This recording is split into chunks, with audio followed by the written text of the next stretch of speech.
Pemerintah Indonesia terus mendorong ketahanan pangan melalui berbagai inisiatif, termasuk gerakan makan siang dan minum susu gratis untuk anak-anak dan ibu hamil, guna mencegah stunting pada anak dan kurang darah atau HB rendah pada ibu hamil, dengan menekankan pentingnya konsumsi protein hewani seperti susu, sesuai program pemerintah Presiden terpilih Bapak Jenderal Purnawirawan Prabowo Subianto, yaitu menuju Indonesia Emas tahun 2045. Namun, Indonesia masih menghadapi tantangan dalam produksi susu sapi, di mana inseminasi buatan pada 2024 belum cukup untuk memenuhi kebutuhan susu nasional. Menurut Badan Pusat Statistik, hanya sekitar 22,7% kebutuhan susu yang dipenuhi dari produksi dalam negeri, sementara sisanya masih diimpor dari negara lain demi memenuhi kebutuhan konsumsi susu nasional. Industri susu di Indonesia merupakan salah satu industri pangan yang memiliki potensi yang besar untuk berkembang pesat. CV Cita Nasional merupakan perusahaan yang bergerak di bidang susu murni yang diolah menjadi susu pasteurisasi dan homogenisasi, lalu dikemas dengan menggunakan merek dagang Susu Segar Nasional. Siapapun yang pernah mendengar jingle Susu Segar Nasional, pasti masih terngiang akan kata-kata terakhir dari jingle susu ini, menggugah keinginan kita untuk membeli susu dalam ukuran cup kecil dengan harga yang murah dan rasanya yang enak. Susu yang biasanya kita temui dari penjual susu keliling ini, sebenarnya jika kita jeli melihatnya, tidak terdapat tulisan susu murni nasional, melainkan Susu Segar Nasional. Susu Segar Nasional didirikan oleh Haji Kurnia Danuwijaya pada tanggal 10 November tahun 2000, diresmikan oleh Menteri Pertanian dan Perkebunan Republik Indonesia. Waktu itu, Profesor Dr. Insinyur Bungaran Saragih MEC. Pabrik susu ini beroperasi di Kopeng, Jalan Raya Salatiga Kopeng, Kilometer 5, Desa Sumogawe, Kabupaten Semarang. Perusahaan pengolahan susu murni ini memiliki olahan kemasan cup dan pre-pack dengan merek Susu Segar Nasional. Adapun variasi rasanya, coklat, stroberi, plain atau tanpa rasa, dan mocha serta biskuit, diolah menggunakan mesin yang didatangkan dari Eropa dan Amerika Serikat. Sedangkan untuk bahan baku utama, perusahaan susu ini memperoleh susu segar dari KUD Cepogo, Andini dan Banyumanik, ditambah skim milk dari Australia. Pabrik Susu Segar Nasional saat ini memiliki 300 ekor sapi perah yang tiap hari dapat diperas susunya. Terdapat proses panjang dari penerimaan bahan baku, proses uji kualitas hingga pengemasan. Dalam uji kualitas, perusahaan susu ini melakukan uji kimiawi, termasuk uji kadar lemak dan uji pH, kemudian uji terhadap rasa dan warna. Sebelum dipasarkan, kualitas susu harus sesuai dengan standar perusahaan, supaya dapat dinikmati konsumen dengan aman dan nikmat. Pemasaran susu ini pertama kali dilakukan di wilayah Surabaya, dan kemudian meluas hingga Yogyakarta, Solo, Semarang, dan Jakarta. Perusahaan Susu Segar Nasional yang memiliki visi untuk menjadi pelopor perusahaan susu pasteurisasi dan homogenisasi berskala nasional dengan kualitas yang baik. Perusahaan susu ini memiliki produk lain, yakni yogurt dengan dua rasa yakni stroberi dan rasa mangga. Biasanya kita dapat menemukan susu murni nasional melalui penjual keliling dengan pakaian seragam Susu Segar Nasional, lengkap dengan jinglenya yang selalu terngiang-ngiang di telinga kita. Susu Segar Nasional adalah susu pasteurisasi, yaitu metode sterilisasi susu dengan cara memanaskan susu pada suhu 72-85 derajat Celcius selama 15 detik, sehingga kandungan gizi dalam susu pasteurisasi tidak banyak berubah. Akan tetapi masa simpan lebih pendek, sehingga harus disimpan dalam lemari pendingin. Metode ini ditemukan pada tahun 1865 oleh seorang berkebangsaan Prancis bernama Pasteur. Menurut Muhammad Nur Ali Muslim, SPT, Kepala Quality Control, pada pabrik tersebut, bahwa susu pasteurisasi, bila disimpan di suhu ruang tanpa pendinginan, maka hanya mampu bertahan 5 jam saja. Namun bila disimpan di chiller kulkas bisa bertahan 7 hari, sedang di freezer, mampu bertahan hingga 3 bulan. Susu segar nasional, 80% berasal dari peternak Indonesia, atau koperasi unit desa, dan 20% masih diimpor, yang diproses melewati sistem pasteurisasi. Susu sapi merupakan salah satu sumber gizi penting untuk kesehatan anak. Sebenarnya, anak boleh minum susu sapi sejak baru lahir, jika dalam kondisi darurat atau atas dasar indikasi medis. Meski demikian, Center for Disease Control and Prevention menyarankan, sebaiknya orang tua mengenalkan susu sapi pada anak saat usia di atas 12 bulan. Karena, pada bayi usia di bawah 1 tahun, terutama sebelum 6 bulan, ASI memang menjadi makanan terbaik bagi tumbuh kembang bayi. Memperkenalkan susu sapi sebelum usia ini tidak direkomendasikan karena bayi di bawah 12 bulan memiliki sistem pencernaan yang mungkin tidak dapat mentoleransi protein susu sapi dalam jumlah besar. Selain karena kandungan gizinya, ASI merupakan satu-satunya makanan yang bisa dicerna dengan baik oleh sistem pencernaan bayi yang belum optimal. Itulah mengapa bayi tidak dianjurkan untuk makan apapun selain ASI sebelum bayi usia 6 bulan, sekalipun susu sapi mengandung konsentrasi protein dan mineral yang cukup tinggi. Bila memberikan susu sapi kepada bayi tanpa indikasi medis, maka kandungan dalam susu dapat membebani kerja ginjal bayi yang masih dalam perkembangan. Susu sapi sebaiknya dikonsumsi anak sejak usia 2 tahun ke atas, sebagai makanan selingan atau penambah asupan setelah anak tidak lagi minum ASI. Berapa banyak produksi susu sapi perah per hari? Idealnya bibit sapi yang baik mampu memproduksi hingga 25 liter susu per hari, menurut Muhammad Ali.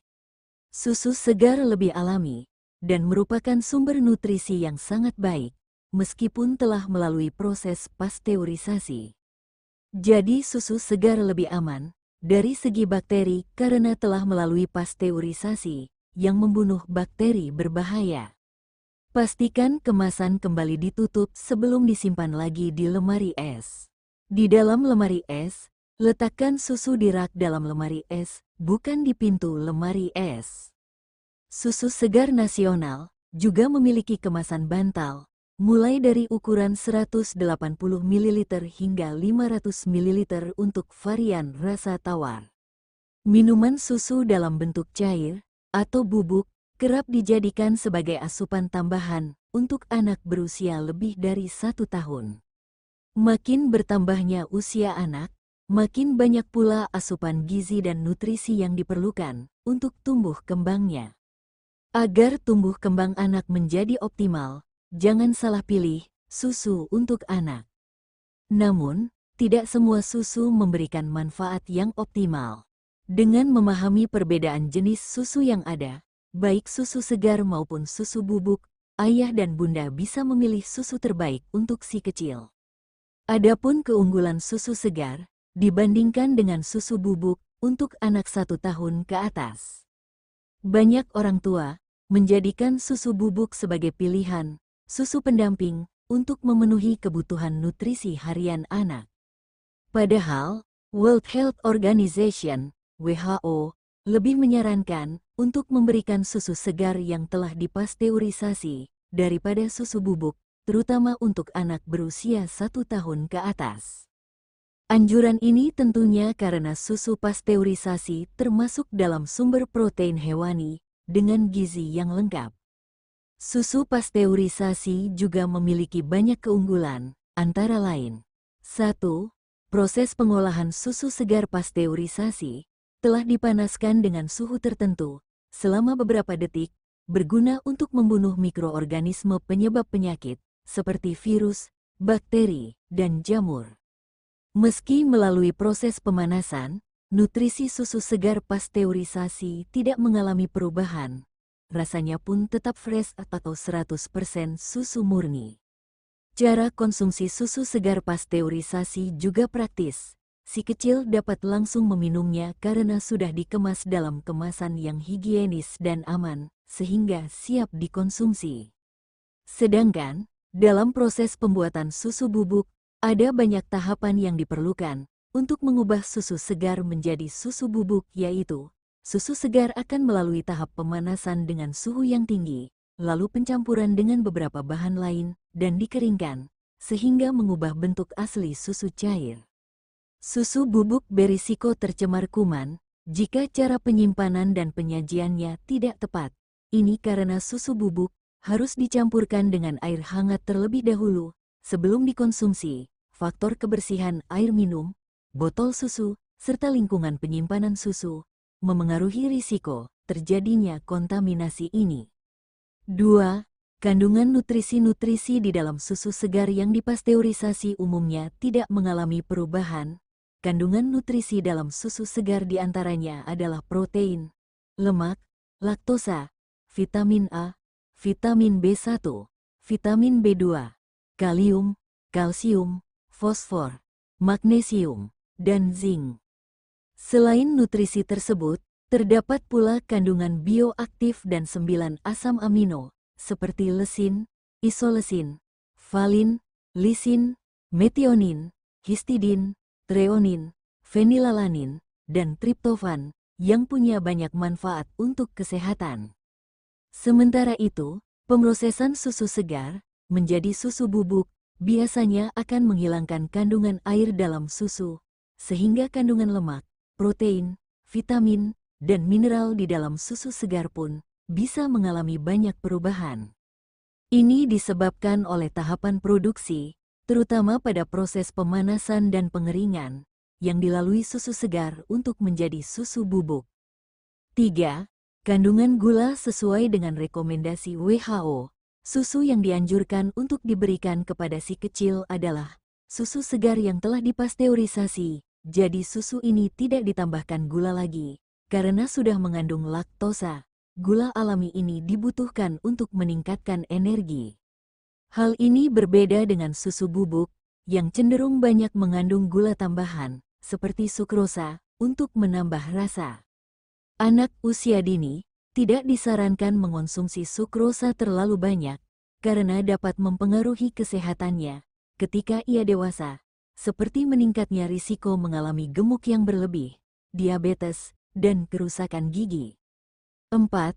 Takaran gizinya jelas. Susu pasteurisasi memiliki komposisi gizi yang alami dan konsisten, karena sudah dapat diketahui berapa gizi yang diperoleh per takaran saji. Ini tercantum dalam label pada kemasan. Sedangkan susu bubuk, meski juga mencantumkan takaran gizi pada label kemasannya, komposisi dan takaran ini bisa berubah jika disajikan dengan cara yang tidak tepat, seperti menambahkan air yang baru mendidih atau menggunakan terlalu banyak air saat menyeduh susu. Pemberian susu segar punya segudang manfaat bagi anak berusia 1 tahun ke atas, khususnya susu yang telah dipasteurisasi, plain atau full cream. Berikut ini adalah beberapa manfaatnya. Mendukung tumbuh kembang anak secara optimal karena mengandung banyak nutrisi penting, seperti protein, lemak, laktosa, vitamin A, vitamin B1, vitamin B2, kalium, kalsium, fosfor, magnesium, dan zinc. Meningkatkan kesehatan anak karena kandungan bioaktif, seperti imunoglobulin, laktoferin, laktalbumin, laktoperoksidasi, dan laktoglobulin, yang mampu meningkatkan antibodi, memelihara kesehatan pencernaan, dan mendukung pembentukan berbagai jaringan tubuh. Menyokong berbagai macam fungsi tubuh, termasuk mengoptimalkan penyerapan nutrisi, karena mengandung 9 asam amino esensial penting, seperti lesin, isolesin, valin, lisin, metionin, histidin, treonin, fenilalanin, dan triptofan. Mencegah anak mengalami gizi buruk atau stunting karena susu segar mengandung gizi yang cukup lengkap. Meningkatkan imunitas tubuh karena kandungan protein dan bioaktif, imunoglobulin, di dalam susu diperlukan untuk memproduksi zat antibodi untuk melawan infeksi dan penyakit. Menyokong pertumbuhan tulang dan gigi anak karena kandungan kalsium yang tinggi pada susu segar. Memelihara kesehatan mata berkat kandungan vitamin A di dalamnya. Meningkatkan suasana hati anak karena kandungan vitamin B12 yang dibutuhkan untuk memproduksi zat kimia di otak yang mengatur suasana hati. Dari penjelasan tersebut, bisa disimpulkan bahwa susu segar pasteurisasi menjadi asupan nutrisi tambahan terbaik untuk anak berusia 1 tahun ke atas. Selain karena mempunyai banyak keunggulan, susu segar pasteurisasi juga memiliki segudang manfaat untuk tumbuh kembang dan kesehatan si kecil. Oleh karena itu, ayah dan bunda dianjurkan untuk memberikan si kecil susu segar pasteurisasi sebanyak 2-3 cangkir susu per hari ketika usianya menginjak 1-2 tahun. Bila masih ragu dalam memberikan susu segar pasteurisasi kepada si kecil, bunda dan ayah dapat berkonsultasi kepada dokter.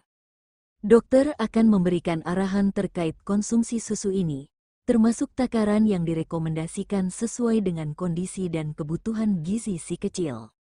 Kehamilan menjadi periode yang paling dinanti-nantikan bagi setiap pasangan, apapun akan dilakukan demi mendapatkan kehamilan yang lancar dan anak yang sehat nantinya. Karena itu, perhatikanlah aspek nutrisi selama kehamilan, termasuk di dalamnya susu. Salah satu aspek yang terpenting selama kehamilan adalah nutrisi, karena nutrisi yang baik sangat vital untuk menunjang kehamilan agar lancar hingga persalinan nantinya. Baik komponen makronutrien, karbohidrat, lemak, dan protein, maupun komponen mikronutrien, vitamin dan mineral, harus dipenuhi secara seimbang oleh ibu hamil. Ada beberapa mikronutrien yang paling krusial untuk ibu hamil, seperti zat besi, asam folat, kalsium, vitamin A, vitamin B, vitamin D, dan beberapa jenis vitamin dan mineral lainnya. Beberapa vitamin dan mineral tersebut sangat penting dalam proses kehamilan. Sebagai contoh, asam folat penting untuk pembentukan sistem saraf pada janin. Zat besi dapat mencegah anemia yang rentan terjadi pada ibu hamil, sedangkan kalsium dan vitamin D diperlukan dalam proses pembentukan tulang janin. Sedangkan untuk kebutuhan kalori, ibu hamil membutuhkan kalori yang lebih besar. Untuk pertumbuhan janin dalam kandungan, kebutuhan kalori selama kehamilan bergantung pada indeks massa tubuh ibu hamil tersebut, jadi berbeda-beda pada setiap wanita. Mari kita bandingkan kandungan antara susu ibu hamil dan susu murni. Susu murni mengandung karbohidrat, lemak, dan protein yang baik untuk nutrisi ibu hamil. Selain itu, susu murni juga kaya akan kalsium. Sedangkan, susu ibu hamil, selain mengandung karbohidrat juga menyimpan lemak, protein, dan kalsium. Kemudian, ada juga tambahan beberapa zat penting lain di dalamnya, seperti asam folat, zat besi, serta sejumlah vitamin dan mineral lain. Adapun vitamin dan mineral difortifikasi, ditambahkan ke dalam susu ibu hamil, itu untuk menyesuaikan kandungannya dengan kebutuhan nutrisi ibu hamil. Itu sebabnya, susu ibu hamil dapat dikatakan memiliki kandungan yang lebih lengkap dibandingkan susu murni. Jadi mau pilih yang mana, tak perlu bingung. Jika Anda yakin kebutuhan mikronutrien esensial seperti asam folat dan zat besi dapat diperoleh dari makanan ibu hamil sehari-hari atau suplemen kehamilan, maka dapat mengonsumsi susu murni saja. Dari segi harga, susu murni juga lebih murah dibandingkan susu ibu hamil. Akan tetapi, jika ibu hamil tidak yakin kalau kebutuhan nutrisinya dapat terpenuhi dari makanan sehari-hari yang dikonsumsinya selama kehamilan, sebaiknya meminum susu ibu hamil untuk membantu melengkapi kebutuhan makronutrien dan mikronutrien penting selama kehamilan. Selain itu, beberapa varian susu kehamilan juga bermanfaat untuk mengurangi rasa mual selama kehamilan, sehingga asupan nutrisi Anda terjaga. Setelah mengetahui perbandingan susu ibu hamil dan susu murni, serta manfaatnya untuk ibu hamil, silakan sesuaikan pilihan Anda dengan kondisi keuangan Anda.